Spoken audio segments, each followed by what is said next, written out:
Aujourd'hui, on va parler des gens toxiques, qui soient dans ton entourage, dans ton cercle amical, dans ta famille d'origine ou construite. Le râleur, par exemple, est un comportement toxique, tout comme le vampire, c'est celui avec qui tu passes du temps et puis qui t'a pompé toute ton énergie, qui lui repart en pleine forme et toi t'es bien vidé. Ou alors des personnes qui contrôlent, qui ont besoin d'avoir le contrôle sur toi et te dire quelle décision tu dois prendre. Tu as sinon aussi le pessimiste. Alors le pessimiste, lui, sa spécialité, donc c'est que clairement, il est tout le temps en moi ce que j'appelle le disque rayé. Il te rabâche toujours la même chose et à quel point la vie va mal, à quel point c'est dur, à quel point il faut rien entreprendre, à quel point il faut pas bouger. Ça peut être la super copine qui, ça fait 20 ans qu'elle est mariée avec le même mec et qui finalement n'est pas heureuse et ça fait 20 ans qu'elle te raconte en boucle la même histoire, sauf qu'elle ne fait rien pour que ça change.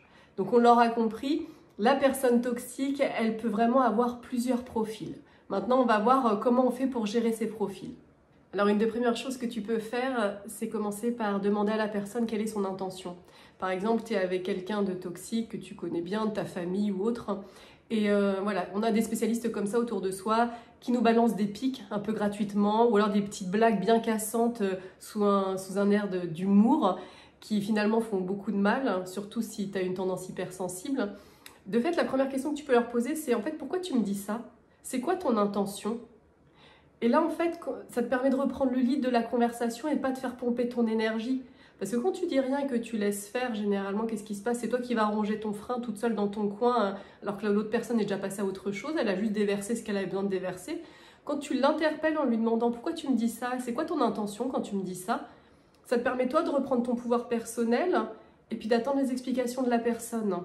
Parce que bien souvent, ce type de personnes, ce seront elles qui vont te dire « mais tu es tellement susceptible, tu es trop sensible, on ne peut rien te dire ». Et c'est souvent les pires parce qu'en fait, elles t'envoient des pics assez gratuitement ou alors en te disant « mais toi, je sais que tu peux accueillir ».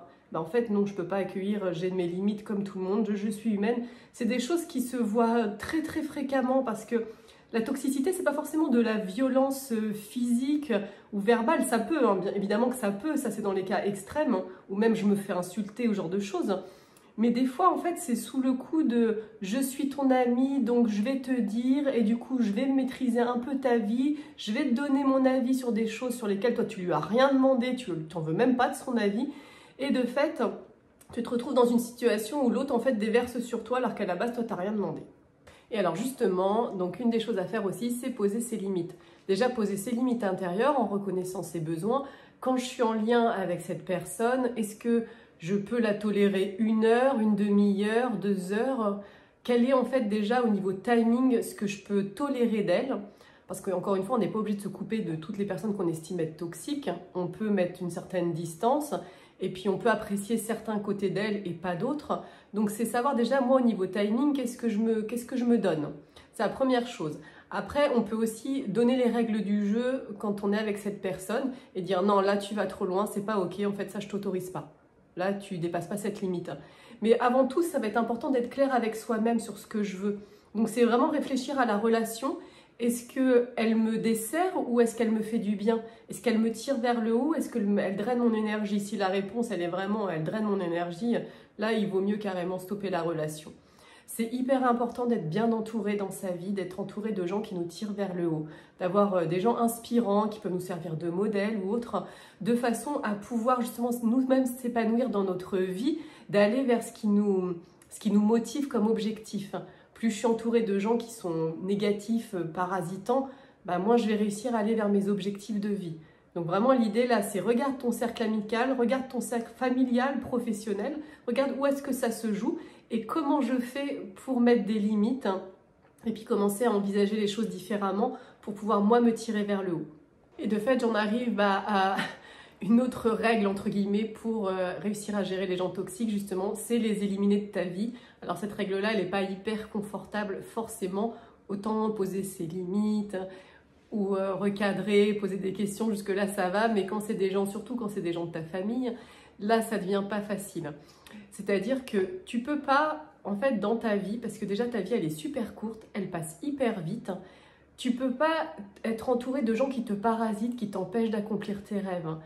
D'où l'intérêt. Si vraiment les personnes sont toxiques, elles t'empêchent d'aller vers là où tu veux, ou alors c'est vraiment des petits coups de poison à droite, à gauche, mais qui finissent vraiment par te parasiter complètement, bah là, moi, je t'invite vraiment à couper les liens de façon à te créer un cercle qui te ressemble. C'est hyper important, c'est super difficile, j'ai bien conscience de ce que je suis en train de dire, mais par contre, tu vas, sur du moyen long terme, voir une grande différence dans ton quotidien. Et vraiment, ça se joue beaucoup sur ton entourage. Et oublie pas une chose, c'est que on n'est pas attiré par les gens par hasard, hein, parce que la plus grande toxicité qu'on vit, généralement, quand on attire ce type de relation, c'est soit avec soi-même. Et moi, c'est la question que je t'invite à te poser, c'est comment est-ce que moi je me gère? Est-ce que je suis toxique avec moi-même? Sur quel plan? Parce que des fois, tu te dis, oui, d'accord, j'ai des relations toxiques, mais moi, je n'ai pas l'impression d'être toxique avec les gens. Ok, peut-être que tu ne l'es pas, j'en sais rien.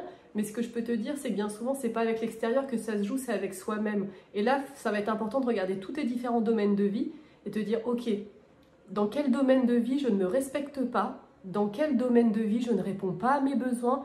Dans quel domaine de vie je ne suis pas en phase avec ce que j'aimerais être ou faire de ma vie?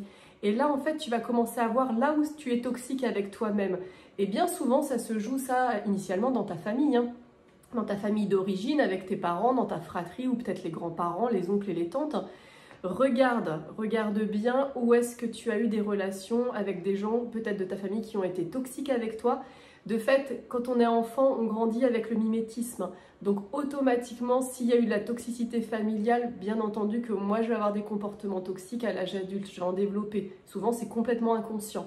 Donc vraiment, il ne faut pas avoir peur de ça, je pense, de regarder sa toxicité vis-à-vis de soi-même.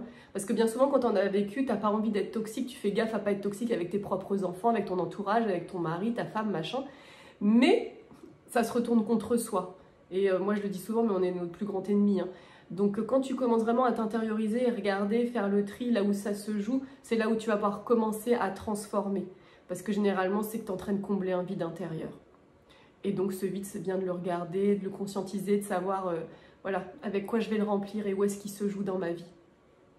Et c'est important parce qu'en plus, si toi tu arrives à te libérer de ça, bah, tes enfants, j'y arrive pas, ils n'en hériteront pas non plus. Voilà, c'est ça que je voulais dire. Donc si tu as aimé cette vidéo et que tu penses qu'elle peut aider quelqu'un, n'hésite pas à la partager. Merci de bien vouloir la liker et t'abonner si ce n'est pas déjà fait. Bonne journée.